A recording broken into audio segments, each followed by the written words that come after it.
नमस्कार। The follow up के रोजाना के इस लाइव में आप तमाम दर्शकों का स्वागत है। मेरा नाम संजय रंजन है और मेरे साथ इस लाइव डिस्कशन में मेरे दोनों सहयोगी मनोज पांडे और सनी सारद मौजूद हैं। देखिए, दरअसल झारखंड के लिए जो ताकत होनी चाहिए थी, अगर खनिज संपदा की बात करें, चाहे वो कोयला हो, पत्थर हो या फिर बालू हो, लेकिन यह कमजोरी बनती जा रही है। एक हद तक अगर यह भी बोल दें कि खनिज संपदा जो झारखंड के लिए वरदान था, वो अभिशाप सा बन गया है, तो इसमें भी कोई परहेज करने जैसी बात नहीं है। दरअसल आप देखिए कि इन सब चीज़ों के जरिए झारखंड को आगे बढ़ना चाहिए, विकास की ओर जाना चाहिए था, लेकिन पूरा जो एक तरीके से जो तंत्र एक डेवलप हो गया है, खास करके इन सब से आगे बढ़ने के जरिए जो है अपने आप को आगे बढ़ाने का, वो काफ़ी जो है सवालों के घेरे में आए दिन बना रहता है। बजट सत्र चल रहा है, लगातार हम लोग खबर आपको दिखा रहे हैं। दूसरी तरफ सड़कों पे अलग-अलग इलाकों में जो है गोलियां चल रही है। लॉ एंड ऑर्डर के मसले पे सदन के अंदर भी कई सारे सवाल कल भी उठे और सदन के बाहर विधानसभा के परिसर में भी लॉ एंड ऑर्डर पे जो है पत्रकारों के सवाल पर सत्ता पक्ष और विपक्ष अमूमन जो अपना अपना राय होता है, कोई इसको फेल्यूर तो कोई इसको लेकर के प्राथमिकता बता रहा था कि सरकार की प्राथमिकता है कि ऐसा चीज़ नहीं होना चाहिए। लेकिन आए दिन हकीकत क्या है, खबरों के जरिए आप तक पहुंच रही है। कल राजधानी रांची में जिस तरीके से कोयला के जो एक व्यवसायी हैं, ट्रांसपोर्टर, उनके ऊपर दर्जनों फायरिंग हुई, गोलीबारी हुई, वो घायल हैं, उनके ड्राइवर घायल हैं। चान्हो में जिस तरीके की जो घटना हुई और आज एनटीपीसी के डीजीएम का जिस तरीके से हत्या हुआ और इस पे नेता प्रतिपक्ष ने जो एक बयान दिया है, इसको बड़ा दूसरे तरीके से देखने और समझने की जरूरत है।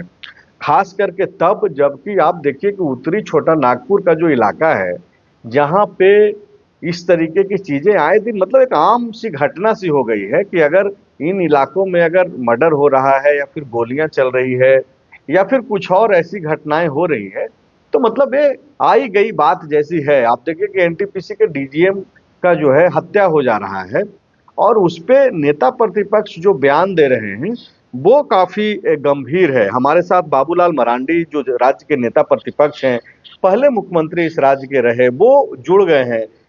सबसे पहले इनसे समझ लेते हैं कि आखिरकार जब यह बोल रहे हैं कि ये जो पूरा प्रकरण है, वो मुख्यमंत्री हेमंत सोरेन जो हालिया उनका जो बयान आ रहा है, उसका कहीं न कहीं प्रभाव है और यही वजह बाबूलाल मरांडी मान रहे हैं। सर, सबसे पहले तो आपका स्वागत है। और जिस तरीके से सर ये जो लॉ एंड ऑर्डर की जो समस्या जो दिख रही है, आपने सोशल मीडिया के जरिए अपना पक्ष भी रखा है।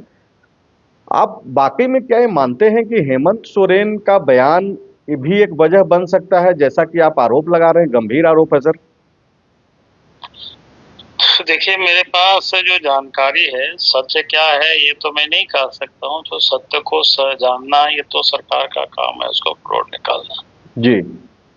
लेकिन आज के तारीख में जो जानकारी है, जिस प्रकार से मुख्यमंत्री बोल रहे हैं, तो एक सभा में आप सबने देखा कि हम बिल्कुल कोयला को रोक देंगे, खनिज को रोक देंगे, जाने नहीं देंगे। एक तरफ तो ये बोल रहे हैं और दूसरी तरफ तो झारखंड में कोयला की तस्करी धाड़ले से हो रहा है और हमारे पास तो जानकारी था 500-600 ट्रकें हाईवा रोज निकल रही है जी। कोयला क्षेत्र के ही एक विधायक जयराम माथुर, उन्होंने कहा कि शायद अखबार में कोई न्यूज में हमको लोग बता रहे थे जी। कि उन्होंने आपका इसको गलत बताया, बोला कि आपको पूरी जानकारी नहीं है, वो तो 700-800 हाईवा ऐसे निकल रहा है, इस प्रकार की शायद उन्होंने कहा है। लेकिन इतना तय है कि यहाँ बड़ी मात्रा में, और उसकी मैंने पता करने की कोशिश की तो उस पर भी लोगों ने क्या बताया कि वो और खतरनाक संकेत है। लोगों ने बताया कि भाई सत्ता के शीर्ष पर बैठे हुए लोग, उनके लोगों की ओर से जी। कोयला की तस्करी कराई जा रही है और किस प्रकार से तर्क कराई जा रही है, ये भी जो लोग बताते हैं वो बड़ा भयानक है। सच्चाई क्या है, मैंने कहा कि ये तो हम नहीं कह सकते, लेकिन जो लोग बता रहे हैं, जैसे कोई पहले से कारोबार करता था 2 नंबर की जी, उन्होंने पर डे मान लो उन्होंने 200 ट्रक का देता था कमाई का, 200 हाईवा का। दूसरा व्यक्ति आया कि भाई सर आपको तो वो 200 ही दे रहे हैं, हम आपको 250 हाईवा का देंगे पर डे। तो उनको छोड़ दे रहे हैं और 250 जो दे रहा है उनको कह रहा है, तीसरा बार कोई आएगा तो कह रहा है कि हम 300 हाईवा का पर डे देंगे। जी, तो फिर ये 200 छूट गया, 250 भी छूट गया और 300 फिर। तो जमे जमाए जो छूटेंगे, जो इस प्रकार के लोग धंधा करेंगे तो फिर गोलियां चलेगी ही चलेगी। ये इस राज्य में हो रहा है और मैं इसको इसलिए समझता हूँ जिस प्रकार से धनबाद से लेकर के पूरे आप रांची, हजारीबाग, ये सब इलाका जो देख रहे हैं, धीरे इस प्रकार की जो बढ़ रही है, तो इससे तो लगता है कि जो चर्चाएं जो बाजार में है, लगता है कि वो कहीं ना कहीं सच के करीब है। और इसलिए मैं कह रहा हूँ कि भाई सरकार को एसआईटी गठित करनी चाहिए सरकार को, और एसआईटी गठित करके पूरे मामले को जांच करानी चाहिए। सीबीआई की जांच से तो वे डरते हैं, और एसआईटी में भी वैसे ही अफसर को देना चाहिए जिनकी क्रेडिबिलिटी है राज्य के अंदर में, कि भाई ऑनेस्ट अफसर है, पैसे से प्रभावित नहीं हो सकते हैं, कोई उनको खरीद नहीं सकते हैं। तो ऐसे जिन अफसरों की क्रेडिबिलिटी है वैसे अफसरों को वो दे एसआईटी गठित करके जांच कराने की सारे मामलों की। तो फिर देख लीजिएगा, पता चल जाएगा कौन कौन लोग पहला की कारोबारी कर रहे हैं, कैसे गोलियां चल रही है। इस प्रकार की लगातार बढ़ते जा रहे हैं, बेखौफ होकर के लोग अपराध कर रहे हैं। सर आप तो ये कोई बहुत मतलब दुर्भाग्य स्थिति है राज्य की, और राज्य क्या कहते हैं उसको, और खतरनाक मोड़ की ओर राज्य जा रहा है। और आगे अगर यही रवैया रहा तो हम समझते हैं कि आगे हर जगह ये खूनी संघर्ष आपको दिखाई पड़ेगा।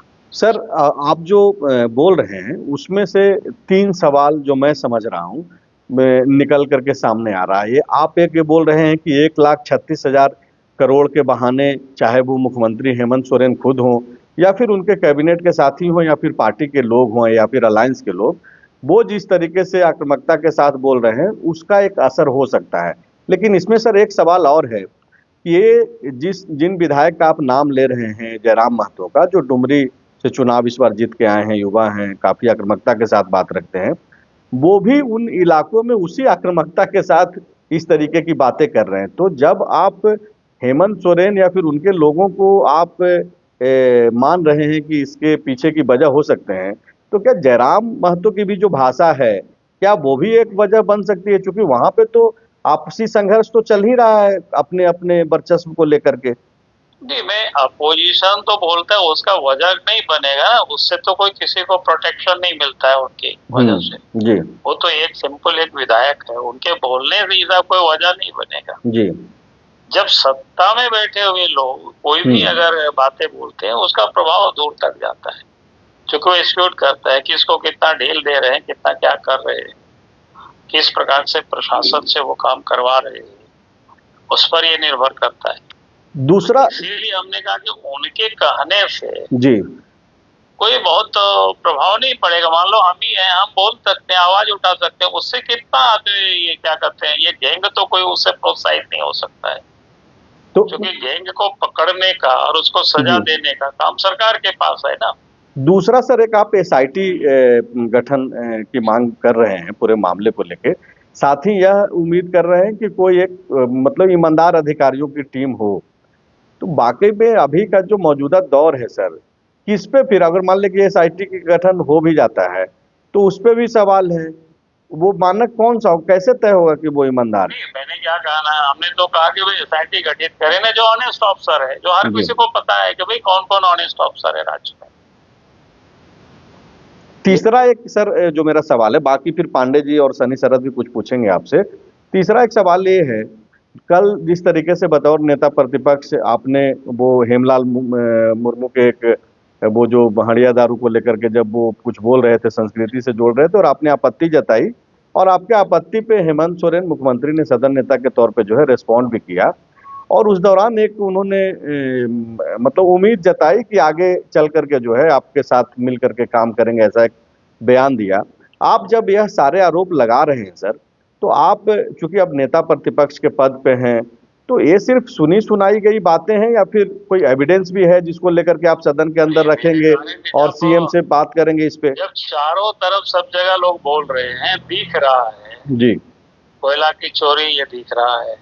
जी आप किसी से भी पूछिए, हजारीबाग में बात करिए, रामगढ़ में बात करिए, जी हम समझते हैं पत्रकार मित्रों से भी बात करिए तो आपको पता चलेगा। जी धनबाद में, बोकारो में, जो जहाँ भी कोयला का जो क्षेत्र है, तो सब जगह ये दिखाई पड़ता है, सब जगह लोग बताते हैं भाई।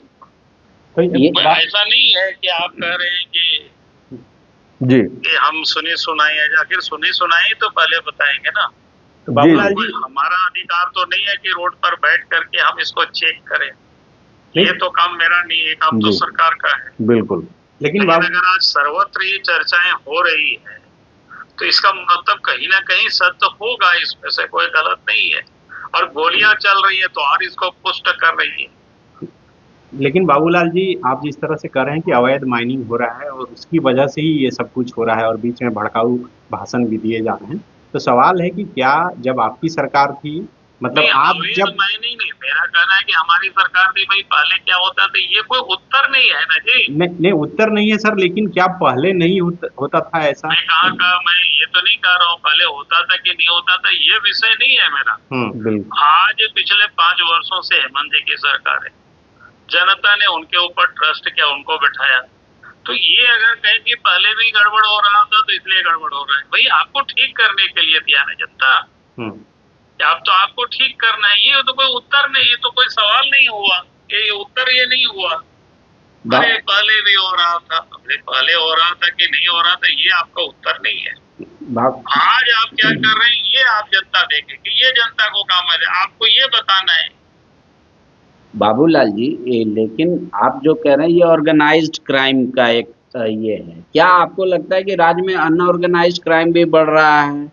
आप क्योंकि बार बार पुलिस पे इल्जाम लगाते हैं कि पुलिसिंग छोड़ के पुलिस बाकी सारा काम कर रही है, तो उसके क्या उदाहरण पेश कर सकते हैं? क्योंकि ये तो ऐसा नहीं है कि मिनरल्स को लेके सिर्फ एक राज्य में, हो सकता है अभी ग्राफ बढ़ा है क्राइम का, आप कहीं भी चले जाए किसी भी राज्य में जहां खनन होगा, जहां पैसे की बात होगी, वहां क्राइम तो देखने को मिलता है।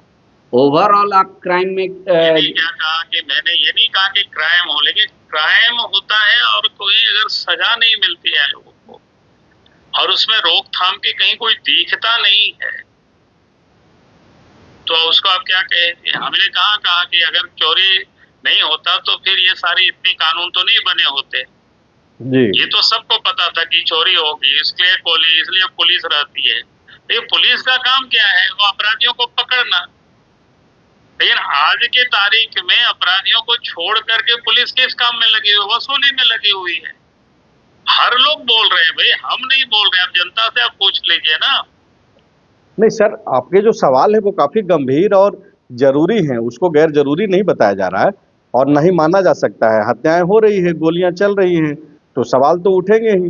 अब पहले होते रहे हैं, इसका जवाब भी नहीं है। बिल्कुल आप सही बोल रहे हैं सर, लेकिन सवाल सिर्फ ये है कि आप सीधे तौर पे क्या मतलब सिर्फ और सिर्फ मुख्यमंत्री का वो बयान को ही वजह मान रहे हैं या फिर ये जो एक ऑर्गेनाइज्ड क्राइम, जैसा कि आपने एक बड़ा अच्छा उदाहरण दिया कि 200 रुपया जी, और उन्होंने इस प्रकार की बातें बोल रहे हैं। और दूसरी तरफ जी ऑर्गेनाइज्ड क्राइम हो रहा है और उसमें से जो मैंने कहा कि जो बड़ा खतरनाक सिस्टम के बारे में मेरे पास जो जानकारी मिली है जी, जो लोगों जो बता रहे हैं, जो उस धंधे से जुड़े हुए कुछ लोगों का ये बातें आ रही है। जब कोई एसआईटी जब सरकार गठित करेगी जी, तो हमारे पास जो इनपुट होगा तो मैं एसआईटी को बता दूंगा कि भाई क्या ये आप जांच करो चक्कर में।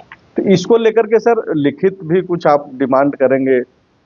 और अब चूंकि मंडे से तो मैं जरूर करूंगा। हमको उसमें से लिखना पढ़ना तो मेरा काम है, अपोजिशन का क्या नहीं, पहले जो आप लिखते थे तो उसका तो जवाब नहीं मिलता था, लेकिन अब उम्मीद है कि शायद जी सरकार को लिख करके भी देना, तो ये तो मेरा काम ही है। ये कोई ऐसा थोड़ा है कि हम बीच में तो सर रहेंगे। जो मेरे पास आएगा संज्ञान में जो भी चीज है जी, तो हम जरूर हम लिख करके भी देंगे, बात भी करेंगे, दोनों काम करते हैं। सब काम जो हमारे लोकतंत्रीय व्यवस्था में जी जो हम कर सकते हैं वो सब रास्ता का हम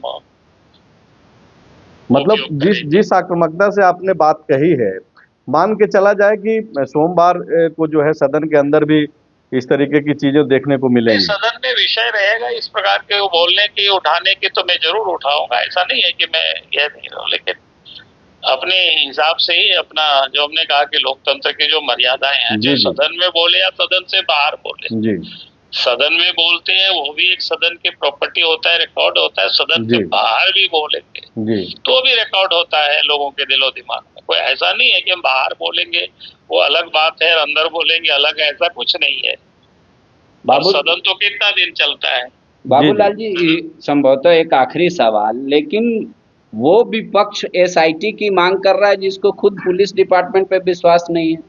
आप कहते हैं कि तब भी मैं डीजीपी कहता हूँ ना, सक्षम तो मैं तो नहीं है। कह ही रहा हूँ, तब भी मैं कह रहा हूँ कि अगर आप सीबीआई जांच से तो आप घबराते हैं, तो अब एसआईटी है ऐसा ऑनेस्ट अफसरों की जिन लोगों की क्रेडिबिलिटी है, बनाइए एसआईटी। एसआईटी की मैं इसलिए कह रहा हूँ क्योंकि अलग से गठित होता है, वो किसी के मतहत काम नहीं करता है। जैसे सीआईडी होता है, एसीबी होता है, जी ये जी सब तो ये मैंने बना हुआ है, उनके हायरार्की में अफसर रहते हैं, वो जांच करते हैं। एसआईटी बिल्कुल आप गठित करिए सर ऐसे अफसरों को जिनके ऊपर समाज या राज्य की जनता ट्रस्ट करती है कि ये ऑनेस्ट अफसर है। एक आखिरी सवाल है सर। 5 साल, पिछले 5 साल हेमंत पार्ट 1 में सदन के अंदर आपने हालांकि मीडिया के सामने सार्वजनिक तौर पे बोला भी कि आपको बोलने नहीं दिया गया, कुछ भी हाथ उठाने के बावजूद भी बोलने नहीं दिया जा रहा था। अब जबकि आप नेता प्रतिपक्ष हैं, क्या यह माना जाए या फिर आप उम्मीद से हैं कि अब वो परिस्थितियां चूंकि बदलती हुई कल तो दिखाई दी सदन के अंदर, ऐसे मामलों पे आपको सुना भी जाएगा गंभीरता से अगर आप मुख्यमंत्री से मिलके अगर बात करते हैं इस पे, क्योंकि आपने कल मुख्यमंत्री ने आपको भरोसा भी दिलाया सदन के अंदर। देखिए, मैंने क्या कहा कि लोकतंत्र में जो भी तरीके होते हैं वो सारे तरीकों का हम उपयोग करेंगे, और हम करते भी रहे पहले भी। ऐसा नहीं है कि पहले नहीं करते रहे। जहाँ लिख के देना होगा लिख करके भी देंगे, आवाज भी उठाना होगा आवाज भी उठाएंगे, बात करने की होगी तो बात भी करेंगे। तो ऐसा नहीं है कि हम उसका उपयोग नहीं करेंगे। हमारा कुल मिलाकर के लक्ष्य है कि भाई राज्य की स्थिति अच्छी हो। तो आप एक अपील उन सब से भी करेंगे कि भाई अगर आप जिम्मेदार लोग हैं, आपको लोग सुन रहे हैं, देख रहे हैं, तो मर्यादित होकर के बोलिए, क्योंकि सिर्फ सत्ता पक्ष ही नहीं, आज के डेट में तो देखा जा रहा है कि जो विपक्ष के भी जो नेता हैं वो भी जो बोल रहे हैं, असर तो होता ही है लोगों के मन मस्तिष्क पे। नहीं, ठीक है, हमने कहा ना कि हमने वो लोकतंत्र की परिधि में हमारा एक सीमा होती है, क्या हमें बोलना, कहाँ जी तक बोलना। ये हर किसी को इस पर विचार सोचना चाहिए। ऐसा नहीं है कि सत्ता पक्ष और विपक्ष के बारे में ही कहना नहीं, लेकिन सबसे अधिक जिम्मेवार जी सत्ता पक्ष की होती है। कभी कभी अगर सत्ता में बैठे हुए लोग काम नहीं करते हैं तो बाकी जब आवाज उठाते उठाते एक सीमा से आदमी क्या कहते हैं सब्र का बांध टूट जाता है, तो उनके मुख से कुछ भी निकल सकता है। लेकिन सत्ता में बैठे हुए लोग अगर सीमा तोड़ रहे हैं या तोड़ेंगे लोकतंत्र की मर्यादाओं का, तब तो फिर कुछ बचता भी नहीं है। बिल्कुल सर, शुक्रिया, आपने फॉलोअप को समय दिया। बाबूलाल मरांडी जी, नेता प्रतिपक्ष जिनको आप सुन रहे थे, और ये जो हालिया घटनाएं हो रही है उस पे यह अपना पक्ष सोशल मीडिया के जरिए तो पहले इन्होंने रख ही दिया है। हम लोग चाह रहे थे कि इस लाइव में भी इनका जो है लाइव आप लोग सुन सके कि बाबूलाल जी चाह क्या रहे हैं, ये किस तरीके से सोच पा रहे हैं। तो कुल मिलाकर के जो जिस्ट है बातचीत का वो यही है कि सत्ताधारी दलों को खास करके जो है वो बाउंड्रीज क्रॉस ना करें। जिस तरीके से बातचीत हो रही है, बयानबाजी हो रही है, उसका भी असर जो है ऐसी घटनाओं पर बाबूलाल मरांडी मान रहे हैं और मांग कर रहे हैं कि एसआईटी एक गठित हो और ईमानदार अधिकारियों की उसमें टीम हो जो कि यह देखे कि आखिरकार चल कैसे रहा है।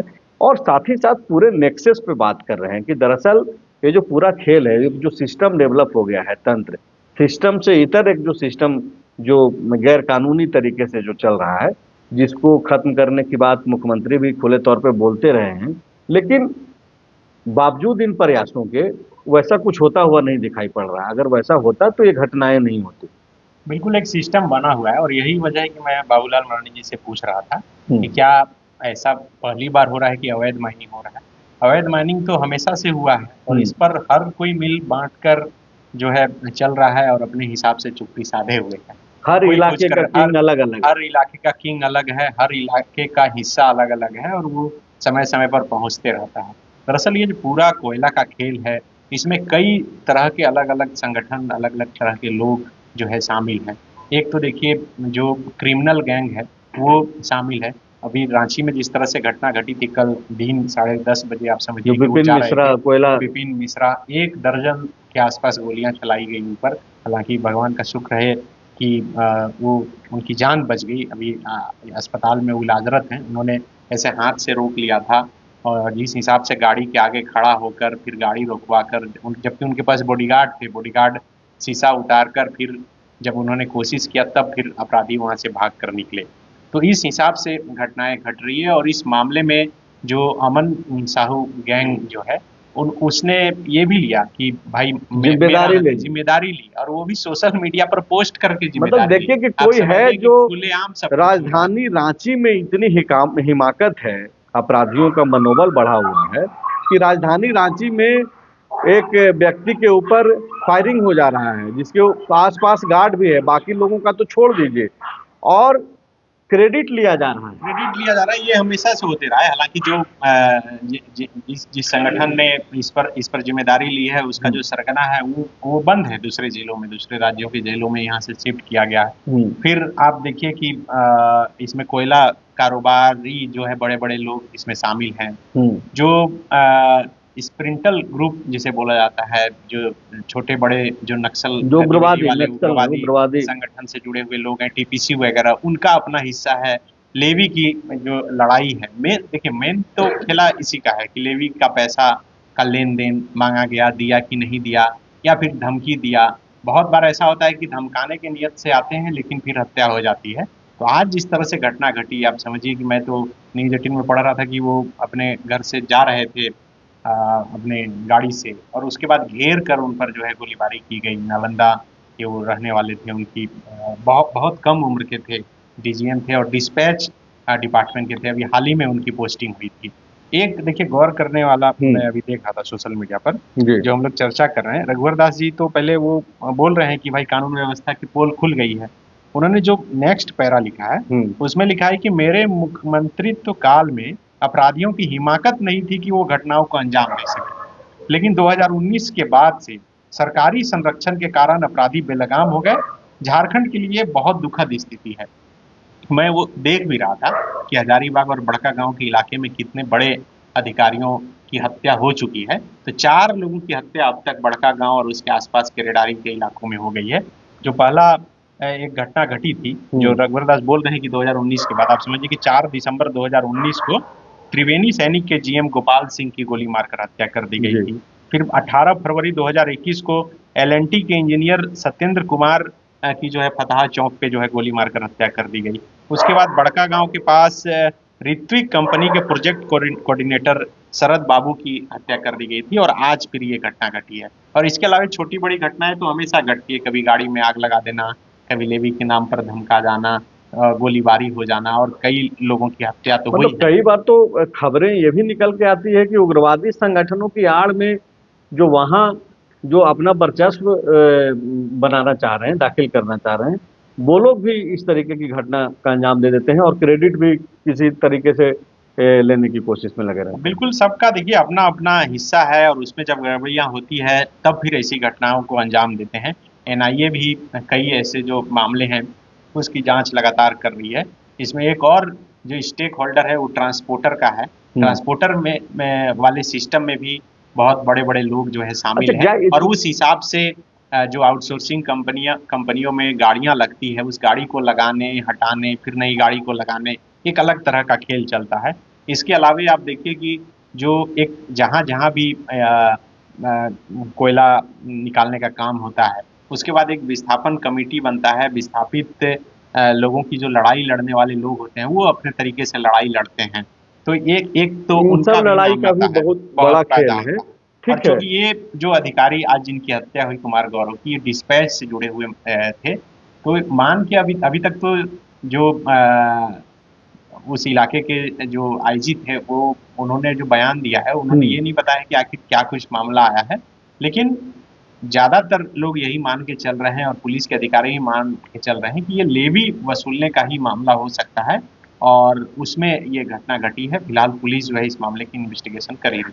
पांडे जी, चूंकि ये जो गौरव कुमार की जो हत्या हुई डीजीएम की, वो डिस्पैच डिपार्टमेंट में थे, और ये जो विपिन मिश्रा के ऊपर जो कल गोली चली, ये जो सुनने में आया कि वो ट्रांसपोर्ट, कोयला ट्रांसपोर्ट का काम कर रहे थे। तो क्या इन दोनों के पीछे जो गोलीबारी हुई, ये तो बच गए, उनकी जान चली गई, क्या कनेक्शन कुछ हो सकता है? कोयला से ये ना, कनेक्शन, ये ये कोयला कनेक्शन तो व्यापार, हाँ, बाकी और कोई ऐसा स्टेट अब कनेक्शन तक अब नहीं। तक सामने नहीं है। हाँ। लेकिन देखिए, समझिए क्राइम क्यों बढ़ता है, क्राइम क्यों होता है, क्राइम कैसे कितने तरह का होता है। अभी जो आप लोग बात कर रहे हैं, हम लोग इतने देर से बात कर रहे हैं, ये ऑर्गेनाइज्ड क्राइम। ऑर्गेनाइज्ड क्राइम क्या होता है कि दो लोगों के बीच हो रहा है, या दो गैंग के बीच, दो आदमी के बीच। अनऑर्गेनाइज्ड क्राइम भी जो है, जैसे थेफ्ट है, रॉबरी है, स्नैचिंग है, उसमें भी वृद्धि हुई। अब देखिए, कोयला का ही बात कर ले, या कोयला के जगह पे कोई भी खनिज का बात कर ले, कोयला से हम बात करते हैं क्योंकि कोयला, जैसे बाबूलाल जी ने कहा कि आप चाहे धनबाद झरिया से शुरू कीजिए और चतरा तक चले जाइए। पहले क्या होता है, एक जहां पे ऑलरेडी माइंस है सरकारी, ठीक है जी, अब सीसीएल हो, चाहे बीसीसीएल हो, चाहे एनटीपीसी हो, इन लोगों ने भी क्या किया है कि उस काम को आउटसोर्सिंग कंपनियों को दिया है। जी, अब आउटसोर्सिंग कंपनियों को एक समय अवधि तक का ही काम मिला है कि आप इतने समय तक डिगिंग करेंगे। वो सारा नियम कानून का किताब को ले जाकर ताक पे रख दिए हैं। आप किसी का भी उठा लीजिए, मैं पूरे यकीन और विश्वास के साथ कह रहा हूं कि एनटीपीसी, सीसीएल, बीसीसीएल, जिसने भी जिसको काम दिया है, निजी कंपनियां आप क्या कर रही हैं कि उनको बेतहाशा, मतलब जहां चाह रही है, कोई नियम कानून नहीं है, जहां से है वहीं से। अब कोयला स्टॉक ज्यादा हुआ, तो एक तो जो सरकारी प्रोसेस है या सरकार के पास जा रहा है, कोयला कंपनियों में जा रहा है, वो तो चला गया। जो एक्स्ट्रा बचा वो बाहर जाता है। तो अब उसमें बाहर जाता है तो उसमें सीसीएल, बीसीसीएल या जो भी है, उनके अधिकारी भी मिले रहते हैं, आउटसोर्स के अधिकारी मिले रहते हैं, सीआईएसएफ के अधिकारी मिले रहते हैं, और फिर इधर का जो बाहर का गैंग है वो मिला रहता है। देखिए, और आप ये जो बोल रहे हैं, और निशिकांत दुबे जो गोटा के सांसद हैं, उन्होंने भी एक ट्वीट किया है इस पूरे मसले पे, और वो कोकिन कोल की बात कर रहे हैं, एक सुरंग की तस्वीर जो है, वो तो इलीगल माइनिंग, इलीगल माइनिंग की वो मैं बात अलग कर मैं रहा हूं। आपको बता रहा हूँ। अब प्रॉपर जहां माइनिंग हो रही है सरकार की निगाह में कि माइनिंग हो रही है, वहां भी जो प्राइवेट कंपनियों को दे दिया गया है काम, केंद्रीय जो सीसीएल है, बीसीसीएल, एनटीपीसी, किसी ने दिया, सारा नियम ताक पे रख के चल रहे हैं वो लोग। अब उनका क्या परेशानी है, एक तो रैयतों का है कि भाई हमको मुआवजा नहीं मिला, उनका आंदोलन चल रहा है। उनमें से किसी एक नेता को किसी कंपनी ने बढ़ावा देती है, किसी एक को दबाने के लिए, वहां पे फ्रैक्शन शुरू होता है। दूसरा कि वो कोयला जब आया कांटा घर पे, जहां पे वजन हो रहा है, वहां पे एक अलग गैंग है कि उनको कहाँ ले जाके डंप किया जाए, और वहां से फिर कहाँ, यहाँ से लेके आप बनारस की मंडियों तक कोयला जाता है इलीगल तरीके से। ये जो लीगल जहां से ये हुआ, लेकिन वहां से इलीगल ट्रांसपोर्टेशन। तो उसमें जितने क्षेत्र के थाने हैं, पुलिस है, मतलब वो तमाम जगह सब सेट है, बटा हुआ है। अब वहां क्या है कि सिर्फ यही नहीं है, वहां पे स्थानीय नेता भी, उनको भी जाता है पैसा, उनको भी जाता है। अब और उनको भी जाता है जो बहुत ईमानदारी का ढोल बजाते हैं। और उसके अलावा क्या है, आप समझिए कि अब जैसे है कि उसमें जेसीबी लगा, पोकलेन लगा, हाईवा लगा। अब आपका ना चले हाईवा, मेरा चले। अगर हम दोनों बराबरी में हैं तो 50 आपका भी चले तो 50 मेरा भी चले। ये भी एक अलग है लड़ाई की वजह। ताकत कम है तो थोड़ा मेरा कम चले, लेकिन चले। हाँ, ये एक विषय। अब आया इलीगल माइनिंग, जो आप कह रहे थे निशिकांत जी। तो इलीगल माइनिंग का क्या होता है कि कहीं भी जंगल उंगल में या वैसा एरिया जो पुलिस की निगाह में, आम पब्लिक की निगाह में नहीं है, बहुत लोग जाते नहीं, तो वहां पे जैसे गड्ढा खोदने का काम शुरू होता है तो वो तो ओपन कास्ट माइनिंग होता नहीं। तो सबसे पहला थ्रेटनिंग आता है नक्सलियों का।